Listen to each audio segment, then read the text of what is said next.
में भी इस विरजा नदी का लय नहीं होता, उसे लक्ष्मी स्वरूपा समझें, क्योंकि वह प्राणियों के लिंग शरीर का नाश करने वाली है। विरजा नदी के बाद व्याकृत आकाश है, जो निसीम है, उसकी अभिमानिनी देवी देवता लक्ष्मी है। षष्ठी के समय उस ब्रह्मांड के अभिमानी देवता ब्रह्मा थे, जो विराट नाम से कहे गए। इस प्रकार ब्रह्मांड आदि का सर्जन कर अव्ययात्मा भगवान हरि उन तत्वाभिमानी देवताओं के साथ उस ब्रह्मांड के ऊपर नीचे सर्वत्र व्याप्त होकर नित्य स्थित रहते हैं। हे पक्षीराज, यह प्राकृत सृष्टि है। अव्यक्त आदि से लेकर पृथ्वी तक के जो भी तत्व इस अंड रूप जगत में बाह्य रूप से उत्पन्न हुए हैं, वे सभी प्राकृत सृष्टि कहे जाते हैं और ब्राह्मण तथा ब्रह्मांड अंतर्वर्ती सृष्टि वैकृत सृष्टि कही जाती है। हे अंडज, जिन्हें पुरुष कहा गया है, वे हरि तो साक्षात भगवान पुरुषोत्तम ही हैं।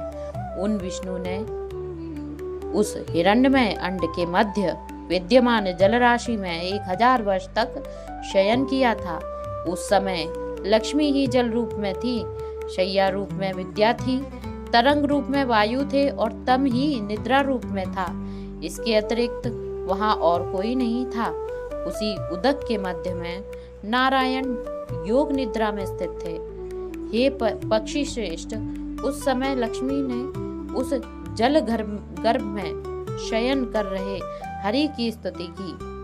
हरि की प्रकृति उस समय लक्ष्मी तथा धरा भूमि भी भूदेवी इन दो रूपों को धारण कर लेती हैं और शेष वेद का रूप धारण करके जल के मध्य सोए हरि की स्तुति करते हैं।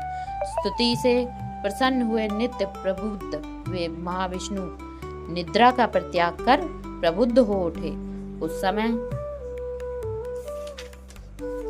उनकी नाभि से संपूर्ण जगत का आश्रयभूत हिरण्यमय पद्म प्रादुर्भूत हुआ। इसे प्राकृतिक सृष्टि के रूप में समझना चाहिए। उस सृष्टि की अभिमानिनी देवता भूदेवी थी। वह पद्म असंख्य सूर्यों के समान प्रकाश वाला कहा गया। चिदानंदमय विष्णु उससे भिन्न है। पद्म को भगवान के किरीट आदि आभूषणों के समान समझना चाहिए। हरि के किरीट आदि भी 2 प्रकार के हैं, एक स्वरूप भूत तथा दूसरे स्वरूप भिन्न। उस पद्म से सभी लोकों के विद्या